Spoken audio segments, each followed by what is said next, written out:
downloaded the Buckeye Leafcast with your host, Andrew T.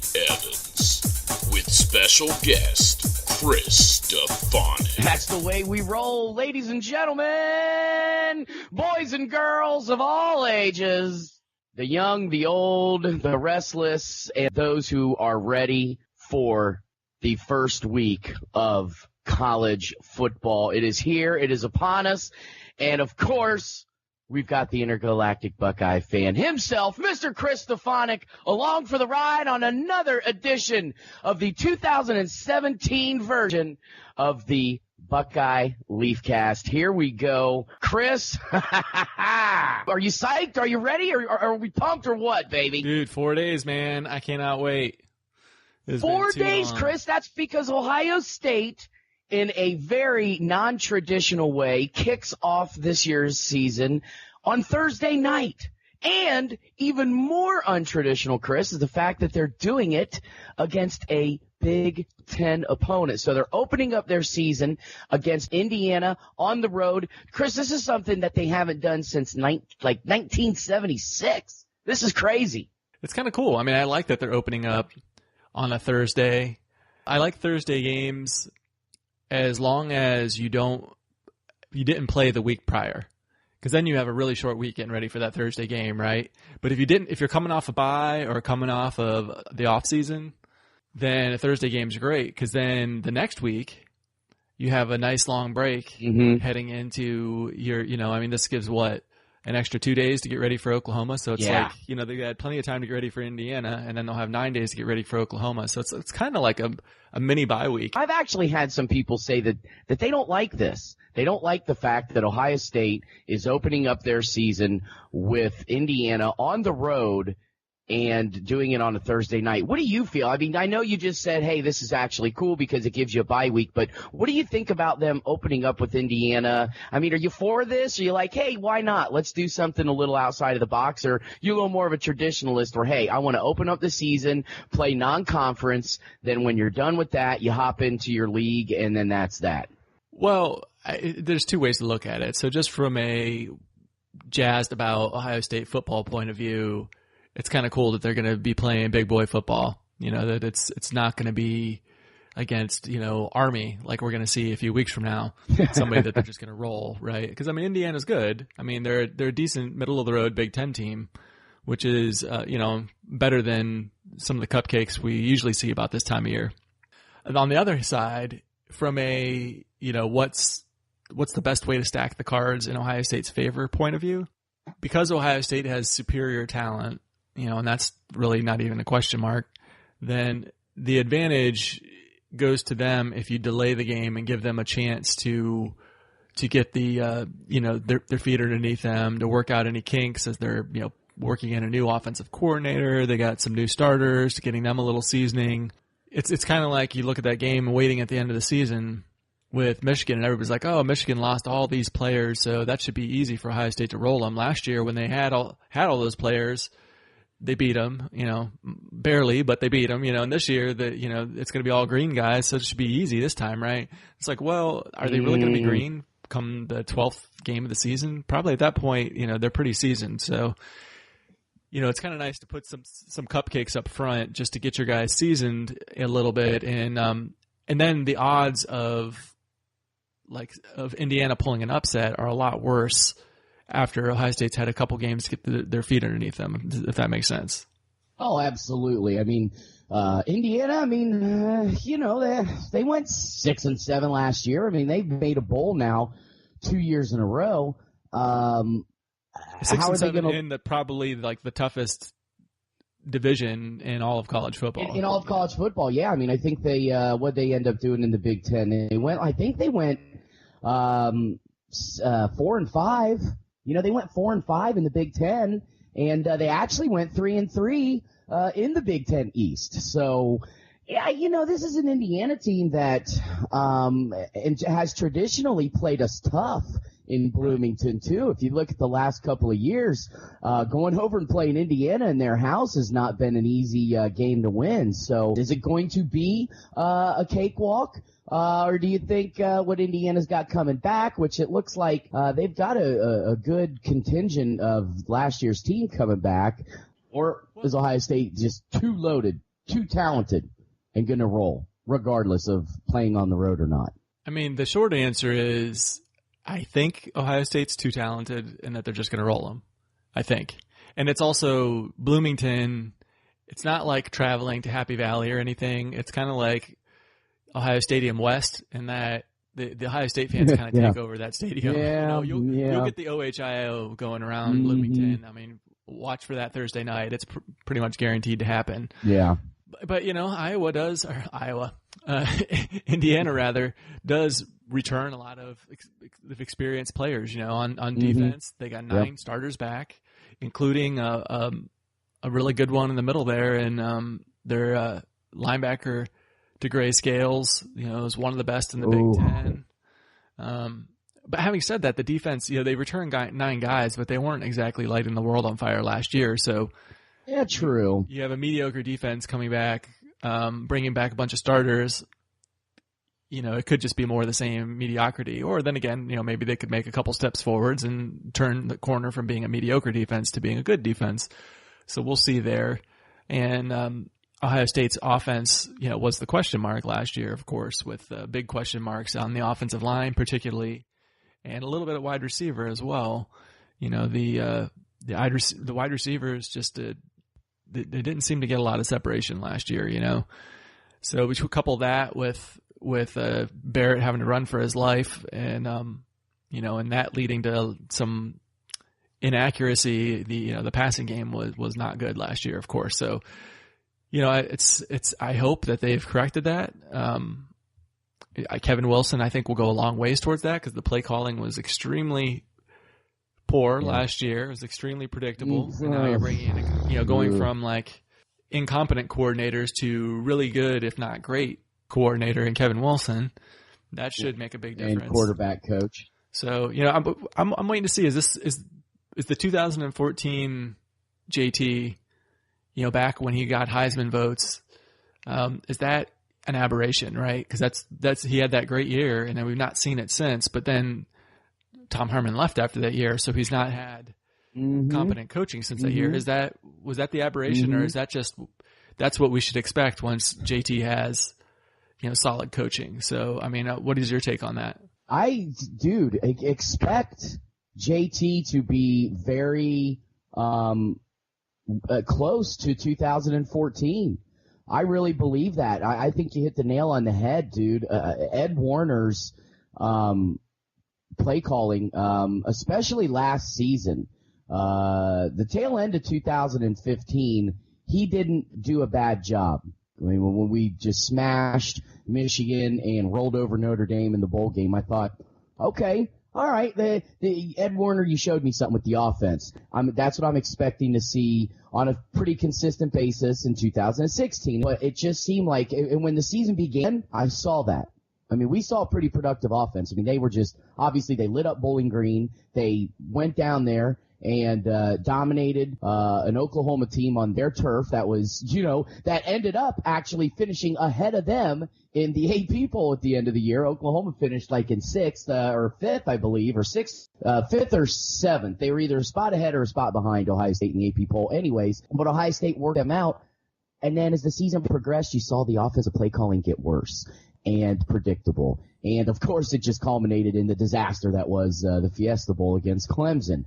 I think Kevin Wilson comes in here. He gives this offense a rejuvenation, a shot in the arm, like Tom Herman did with them. And you saw, obviously, his progression from 2012 to 2014, and especially even throughout 2014 with JT. And we saw JT get better. And I think we can still see that kind of JT Barrett. He's got it in him. We know he does. If he can do it as a redshirt freshman, he can damn well do it as a redshirt senior. You know what I'm saying? I mean, this is a fifth-year senior. He's a smart kid, good kid, level-headed kid. So I think that Kevin Wilson comes in, and we're going to see a JT Barrett, and I think you're going to see like in 2014 where JT started off a little bit slow and then obviously progressed his way through. And I think that's what we are going to see with him this year. I think he's going to, start off a little bit slow. He's got a new coordinator. They got to kind of get to know each other a little bit, feel each other out. But by mid-season, you're going to really start seeing this offense take shape. And in fact, maybe even sooner than that. I don't want to put too much pressure on their shoulders, but you got Oklahoma, your second game of the year. So hopefully they're going to have a lot of the kinks worked out by then. I'm not expecting it to be perfect by any means, but yeah, man, I'm excited. I think JT Barrett is going to do some good things this year. I got confidence that, Kevin Wilson is going to get him in the right spot. I really do. Yeah, I think so too. I mean, I think, we've already seen it. We saw what he can do in 2014. And the difference from 2014 to, the last 2 years, primarily it was the coaching staff. Now, granted, there was also no Devin Smith either. Mm-hmm. That made a big difference as well. Yeah. But no 12 gauge launching it down the field, and that's been a sore spot. It has been a spot of contention, and it's almost like it kind of, once again, like Ed Warner's, end of the year offense culminating in a disaster last year. The last couple of seasons at wide receiver, you've kind of seen that culmination, and that we saw what we had last year. And I mean, Noah Brown was our best receiver, and hell, what did he end up with, like, Chris? Like, did he get more than 400 receiving yards all year? I know that sounds insane. Yeah, it was pathetic. I mean, he didn't have very many catches at all. He just disappeared. He had that really great game. It was basically one good game against Oklahoma. And he decided to go out on that. And apparently he's looked pretty good in Cowboys camp. So that leads me to believe that, it's just Wilson wasn't, or I'm sorry, not Wilson, but Warner. I'm getting all my names mixed up today. Warner and Tim Beck were just not putting in a position to succeed. Mm-hmm. So I'm hoping that was the issue and not the wide receivers. I mean, if recruiting rankings mean anything, it's not the talent on the field. It was the coaching. So, we'll see. So I mean, Indiana, it's an offense where they're not going to just roll over. Their defense isn't one they're just going to roll over, but it's also not one that's going to really challenge them, which maybe that's probably a good thing for, the first game of the year. Now, on the other side, one thing that Kevin Wilson did bring to Indiana was he got that offense going and looking really good and being able to sit in the ring and trade punches with Ohio State. They return a lot of experience on offense as well. They have a really dangerous receiving core, and they have a physical offensive line. The running backs have looked really good under Kevin Wilson. That's one of the things that kind of has me excited is while Indiana throws the ball, it's not like Kevin Wilson is just like basketball on grass, right? He still features a power running game. So I like that we're not losing that with Kevin Wilson coming in, right? So, we got to see what the defense is going to do versus that. They lost some people. I mean, one thing is that Indiana was not good at on offense last year was turning the ball over. They were, one of the worst teams in the Big Ten at creating turnovers. And meanwhile, Ohio State was one of the best at generating turnovers. But on the same hand, they lose Malik Hooker.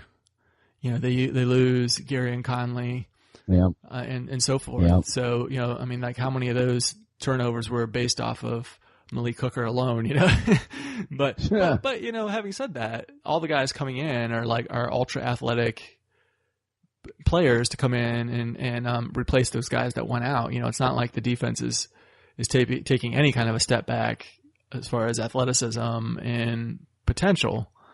And the defensive line is just ridiculous, what they have coming back. So that can cover up a lot of mistakes for the secondary.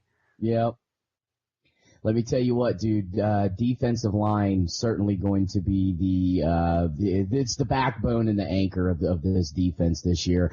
Linebackers, though, I mean, going to be pretty damn good. You're returning two starters, Chris Worley and Jerome Baker, and virtually a guy should have been the starter last year, but Baker came in and started for him, and that's Dante Booker, because Booker, of course, got hurt first game there against Bowling Green and was out for the year. So, but the linebackers, are going to be good. Just that you touched on it, the secondary. It's going to be interesting to see, what they're going to do here, especially at the one safety spot. I mean, we know Damon Webb starting at one. Is it going to be? It looks like it's coming down to Eric Smith or Jordan Fuller at the other safety spot. But Kerry Combs and Greg Schiano both said that they not only want to continue doing a 3-cornerback rotation, they might even try and do a 4-corner rotation this year, Chris. How crazy would that be? Well, I mean, there's a couple things here. So one, you keep fresh legs in there. Yep. And other teams aren't able to rotate without there being a drop-off. So if other teams, like in Indiana, wants to keep fresh legs and rotate, well, the backups they're putting in just aren't as good. So you'll take that any day. If they just leave the same guy out there, they're going to get tired. And so that's why you see a lot of times in the second half, Ohio State pulls away from these lesser teams because they're getting tired, where Ohio State's rotating guys and they're not tired. They're still fresh. So that's kind of cool. Right. And the other thing is, with the way Ohio State is just year after year losing guys early to the NFL from that secondary, and that's going to happen again. They're going to lose at least Denzel Ward and maybe Kendall Sheffield. Would that not be crazy? One year comes in, see ya.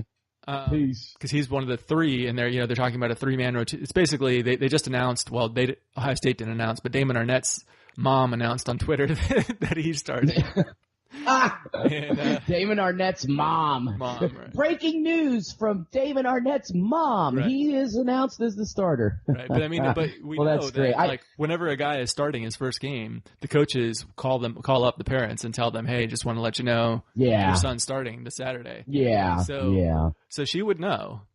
She you would hope. Yeah, she wouldn't have done that if she didn't get the call. But we're looking at Denzel Ward, Damon Arnett, Kendall Sheffield. Like I said, today is not a good day for names for me. You're just going to have to live with it.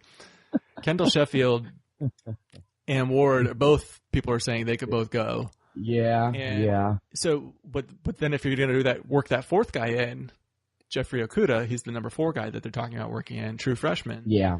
Mm-hmm. Then next year when once again, half your guys leave early for the NFL, you've got guys replacing them that have some seasoning. So, I like that. I mean, if we can go with 4, let's do it, because, they're just going through defensive backs like it's going out of style, So with the receivers that Indiana has coming back, especially that Simi Cobbs Jr., he's a 4th-year junior this year. He's not bad. And who are the other guys? Like, I think they got, what is this? Nick Westbrook, a junior. They got Richard Lego coming back, and he did all right last year. Are these receivers going to be able to give Ohio State's defensive backs any problems in this game? Let's not forget that last year, of course, this was once again a Kevin Wilson style offense last season, but Indiana's been pretty damn good the last couple of years throwing the football. In fact, this was like the 2nd-rated passing offense in the Big Ten last year. So, we saw what Ohio State secondary was able to do last year, despite the fact that they had as many people leave as they did, and everybody thought, Ohio State's going to be in trouble. Well, all they did was get 21, 22 interceptions last year, and like 7 for touchdowns. 7 interceptions returned for touchdowns, led the entire NCAA last season. So once again, like you said, Ohio State in a position where they've got to now, 3 new defensive backs that are in there, and heck, maybe 4 or 5 new defensive backs, depending on how many they have coming in and rotating at corner. But is this does this concern you against an Indiana team that last couple of years has shown they can throw the football? Indiana's going to score. Unless they really have a tremendous drop off because Wilson's gone, and now it's like, oh geez, he was the mastermind holding it all together. But Indiana's going to get some scores. But I'm not really that concerned about the defense. I think the defense is going to be just fine. Greg Schiano's been amazing. Kerry Combs, all the assistants, getting those players ready. And like I said, the defensive line, the defensive ends in particular, are just ridiculous. I mean, they've got their backups. Probably their third string is where you're looking at like NFL players here, right? But their backups are for sure NFL players. So right now, the second string defensive ends is Nick Bosa and Jalen Holmes. I mean, they're saying Jalen Holmes is going to be drafted. Like, if he were to come out like right now, he would probably be a 3rd-round draft pick. Nick Bosa is probably going to be a 1st-round draft pick, and that's our second string.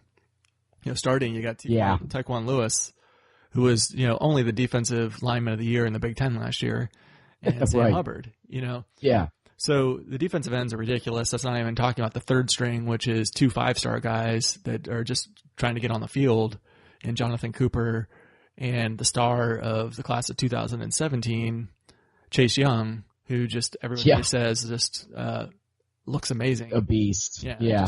Just a beast. He might be the best defensive on the team. He's just raw. So that's going to cover up a lot of flaws that we could see in the secondary. That's going to make things a lot easier on those guys. And, they like when they go into passing downs, they go into that Rushman package where you get, 4 defensive ends out there.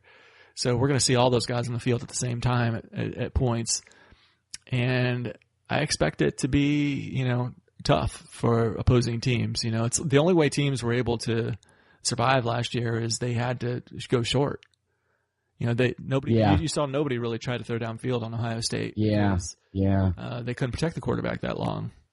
I think that is that's a fair point. And Nick Bosa said that he feels this season going to be a lot different for the defensive line. Apparently, they're working on some things to really get the most out of the defensive line, get them really rushing the quarterback. Not that they didn't do a good job of it last year, but Bosa, I guess, made a comment like, "Oh yeah, it was frustrating last year because we did a lot of things that were for the linebackers. Like they basically set up defenses to let the linebackers make plays." And he said this year that it's going to be more the defensive line getting after it. And I thought, well, I don't know. I didn't see that as being the case because I thought the defensive line played great last year. I mean, just like you said, Tyquan Lewis, he was the defensive lineman of the year in the Big Ten last year. I thought he played great. Sam Hubbard's just an absolute beast. And I thought Nick Bosa played pretty damn well too. So,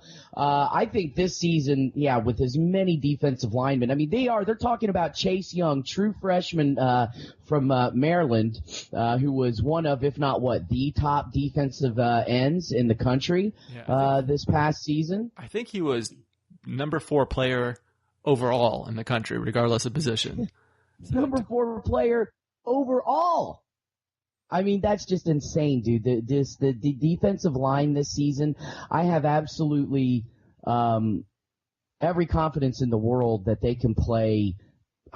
Seriously, Chris, they could play 8 to 10 guys, at least 8 guys, easily. Like you said, Jalen Holmes and Nick Bosa, they're playing. They're getting into the game, and they're going to get significant playing time, and they're the damn backups. So expect other guys like Robert B.B. Landers to be getting in. He's going to be getting a lot of time on the field. I think Jonathan Cooper, Malik Barrow might even see some time. Who knows? We'll have to see if Tracy Sprinkle. Well, hell, he's a captain, so we know he's going to play. Yeah. And he was pretty good before he got injured last year. He was a starter.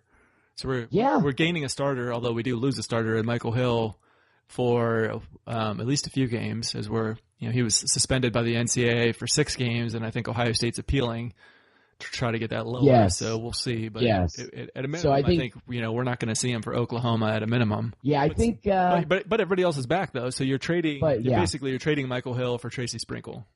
Yeah. So that's should be a wash. Hopefully, assuming Tracy Sprinkle is fully recovered. Yeah, Draymond Jones, obviously, he started then for Tracy Sprinkle last year, and I thought did an excellent job as a redshirt freshman. So, he's back starting. Expect it. Yeah, this defensive line, I think, Chris, they're going to be filthy. And I think, to your point, they're going to help mask up maybe some of the flaws that the defensive backs may be committing throughout the game, just because they're putting so much damn pressure on the quarterback, he doesn't have time to shit or wind his watch. Right. Right, exactly. So what do you think then? Once again, playing in Bloomington, it's tough. We're over there. I think Ohio State is too talented.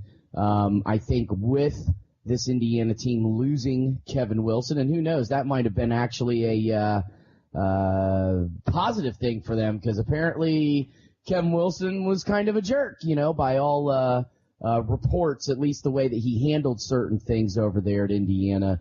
Kind of calling some dudes some names that were not very nice. Now, of course, when you're a coach and you're coaching football, you're not supposed to be all nice. I mean, you are supposed to get in dudes' faces a little bit and shake some things up, right? But apparently he was a little harsh at times. Now he's here with the Buckeyes. Is that kind of attitude going to be good for Ohio State, going to be bad? Is it good for Indiana? Is it bad? I just think overall them losing Kevin Wilson and the offensive mindset that he brought to that team, I think Ohio State goes over there and takes care of business. And, I think I don't think it's going to get ugly, but I think that Ohio State wins comfortably by about 17. 2 touchdowns, 17 points. I'm going to put it at that. Well, let's see. The line is 20.5, so basically 3 touchdowns. Yeah. And the over-under is 56.5. So, I kind of like the Wilson revenge factor, because I'm of the opinion he kind of got screwed at Indiana. Really? Well, I mean, he wasn't fired. So if they didn't have any dirt on him, and in fact, ESPN did that. They went to Indiana to do like an expose. They were like intentionally trying to dig up dirt on Kevin Wilson and came away with nothing. Oh yeah. They ended up having, I didn't see the special, but it ended up like, they ended up like making the story about like the men's tennis team or something like that. It was like the lacrosse team or something. They just, because there was nothing to find about Kevin. They're like, oh, well, this sucks. We thought we'd have a nice juicy story. And as it, what it was is Kevin Wilson and the powers that be, I don't know if that's like the athletic director or the president or maybe somebody on the board of governors, he rubbed them the wrong way. And so they wanted him out. And they tried to make it sound like, oh, he was mistreating the players, but then you talk to the players and all these players came forward to defend him. And there was 1 or 2 players came forward and said that didn't defend him, and they were like, Kevin, but this was their complaint, right? It's not that he was being abusive, which is what like the rumors that were being leaked. It was, well, he was a hard ass. It's like, gee, football coach is a hard ass. Boy. Yeah, like I said, you're coaching football. Never heard of that one before. To. Wow, this is he's breaking all the stereotypes, Just on a whole different subject, that just irritates me when, it's almost seriously the wussification of America, Chris. Come on, dude. It's football. You're hitting each other. You are flying bodies into one another, smacking each other. You can't sit there and hold their hand and talk quietly to them and stroke their ego. You got to be a little bit abrasive. This is a contact sport. It's a mean sport. It's a violent sport. You got to get these kids ready to be violent and crush each other. That's what you need to do, and you can't get it through not being a little tough sometimes. You know what I'm saying? It's the wussification of America, Chris. I'm tired of it. Yeah, man. If you've never had a coach's spittle flying in your face as he's reaming you a new one, right, then you've not been coached very well. Your face just covered in saliva, just dripping down. That's the only way to be taught how to play a sport as a coach. Up in your face, spittle flying everywhere, man. God. So then, what do you, when you say Kevin Wilson revenge factor, then do you think it's Kevin Wilson getting revenge on them, or them getting revenge on Kevin Wilson for leaving? Oh, no. I think, he's going to be going for blood. There's going to be no calling off the dogs until they're buried. If he can, he's going to bury him. We know he's going to come out with a tempo offense. That he's going to do anyway, whether it was Indiana or not. He's supposed to go out there and, he wants to run the other team off the field. And he was pretty darn good at that at Indiana. I think he was saying he wants to see 90 offensive plays a game, something like that. So that's a lot. And he's going to come out there and he's going to he's not going to leave anything on the table. I don't think there's going to be any of this, let's hold something back for Oklahoma kind of stuff, because he is going to want to show Indiana exactly what they are missing. So, I think it's going to get ugly. I think that 56.5 over under, take the over, because that might just be Ohio State score alone. I'm going to say, I'm going to give them that. I'm going to say 56 Ohio State and 24 Indiana. 56 Ohio State, 24 Indiana. So that is a 32-point win. You got them beating the spread and obviously covering the over-under. Yeah, 56 points, dude. Yeah, the 56.5 over-under, just that's easy money right there. Take the over on that. Okay, so, all right. I said by 14 or 17 points. I didn't give it an actual score.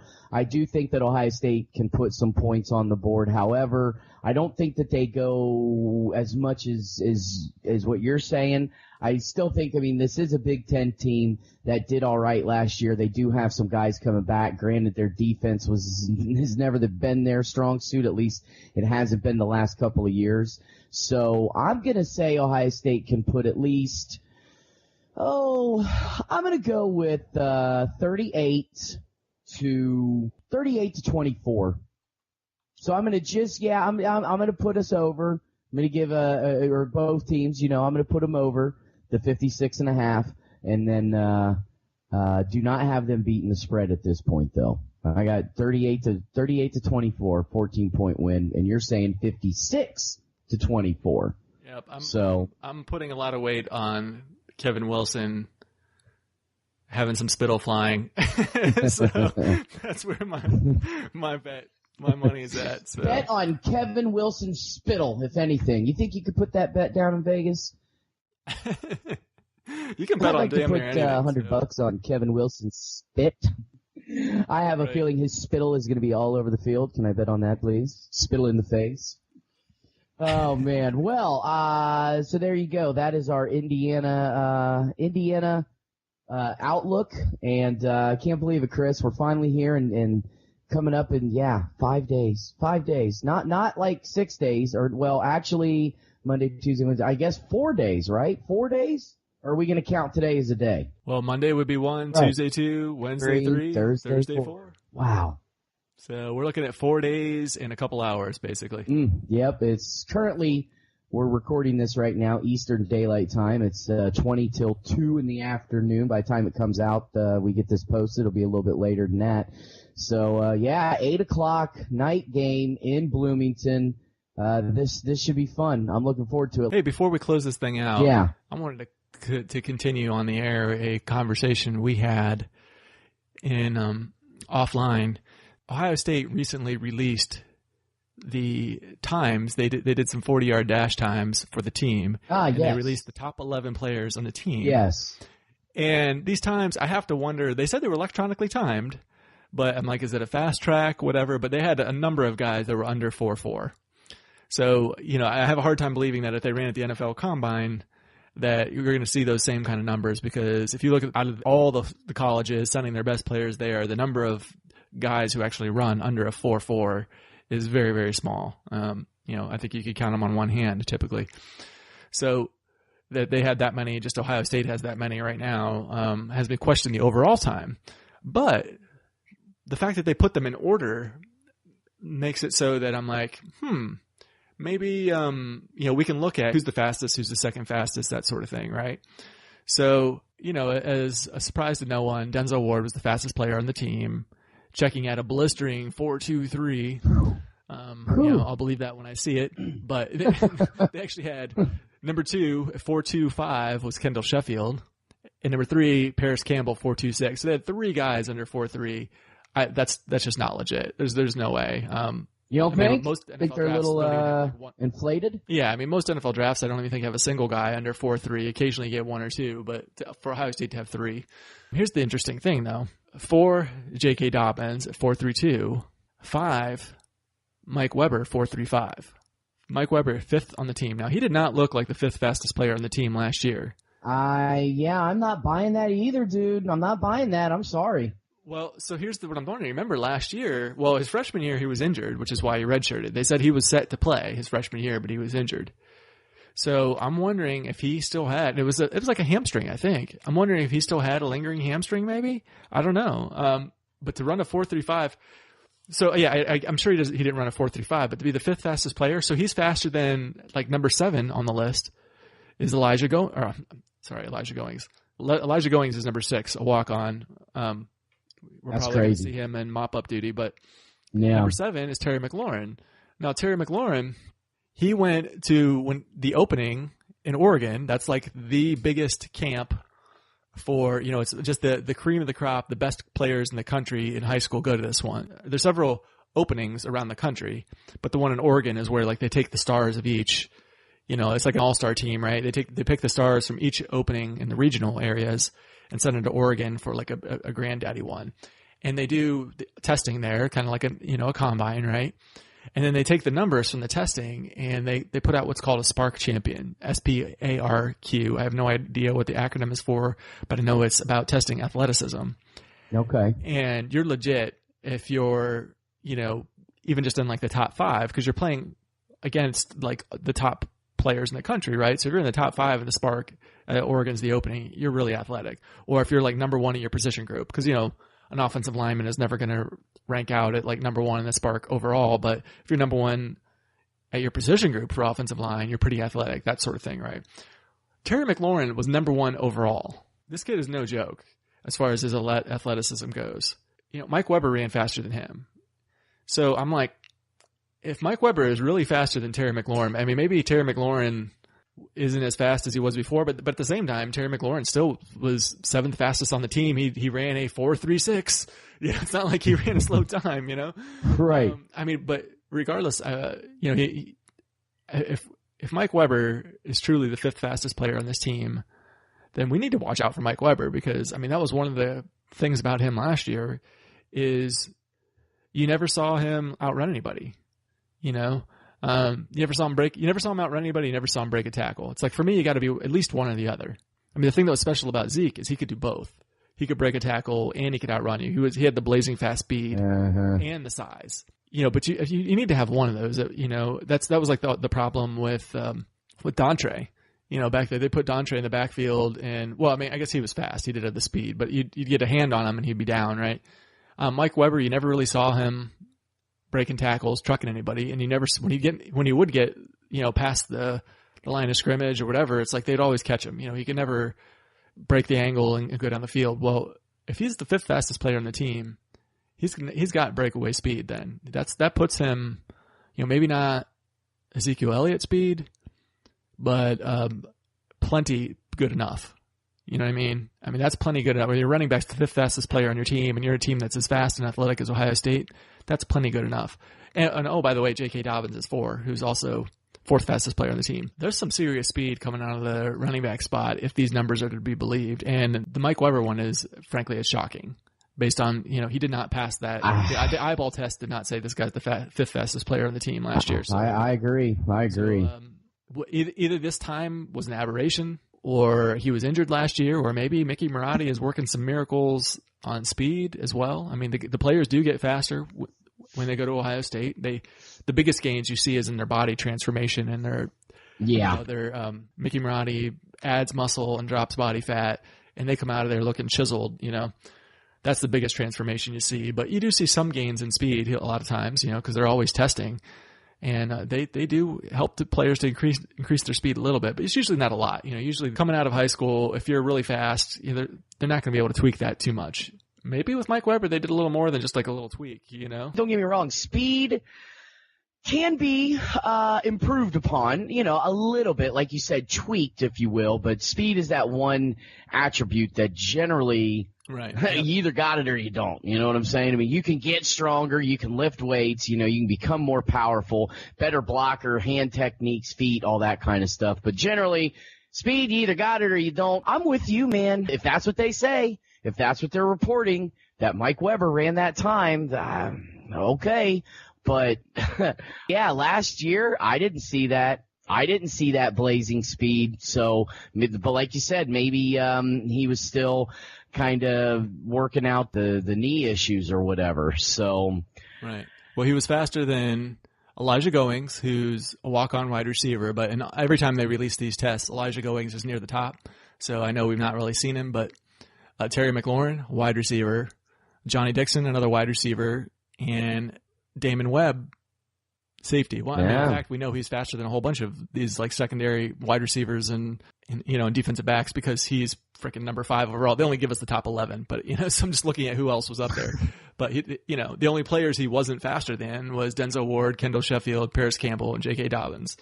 So everybody else he was faster than. So if that's true, man, I'm kind of excited to see what's going to happen when they give him the ball. After last season, and yes, I know he was only the 3rd freshman ever to run for over 1,000 yards in a season, and that's saying something at Ohio State.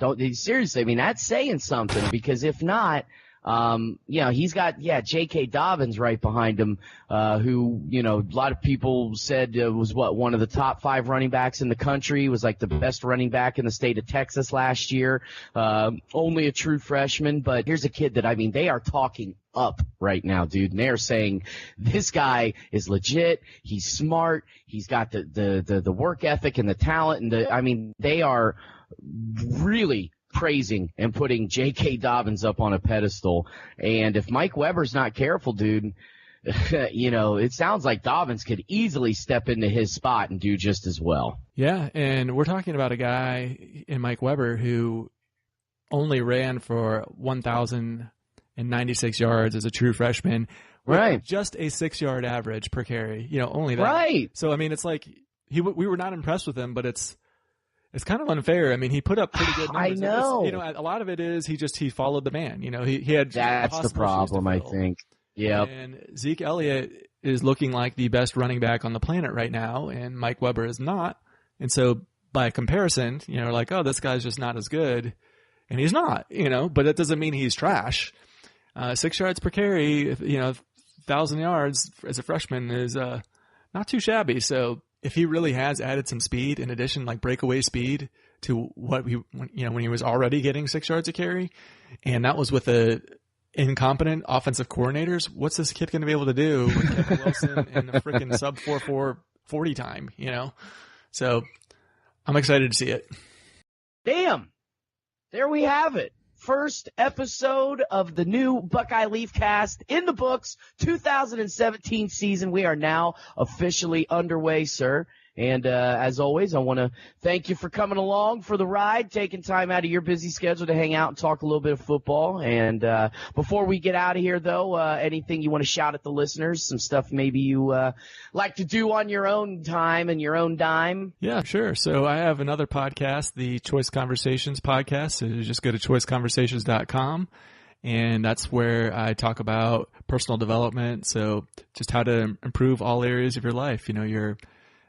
Find your purpose, find your happiness, improve your relationships, all that good stuff. So come check it out, choiceconversations.com. Rock and roll. So this episode of the show also brought to you by Christie's Cleaning Services, LLC. It's not clean until it's Christy Clean. Visit her Facebook page at Christie's Cleaning Services, LLC. And, of course, brought to you by Choice Conversations with Mr. Chris Stefanick. Hit him up at Choice Convo on Twitter. And it's also brought to you by Columbus Wired for your fill of Central Ohio sports and beyond. Visit columbuswired.net for your source for premium, premier, groundbreaking, authoritative looks at what's going on in the sports world. We're also going to start putting this up on a dedicated YouTube channel, if I'm not mistaken. Correct, Chris? Yep. The Buckeye Leafcast. Yeah. All right. So this was something that you started doing. And then you said, yeah, dude, we've got ourselves a YouTube channel, duh. And I'm like, well, when do we start doing that? Like, I had no freaking clue that you were putting it up on YouTube. So check out the dedicated Buckeye Leafcast channel on YouTube. That's should be pretty cool stuff. So until then, Chris, Thursday night, I'm psyched up, baby. Let's get it on. Let's do it. Let's leave them like we always do, sir. O-H. I-O. Go Bucks! Bye.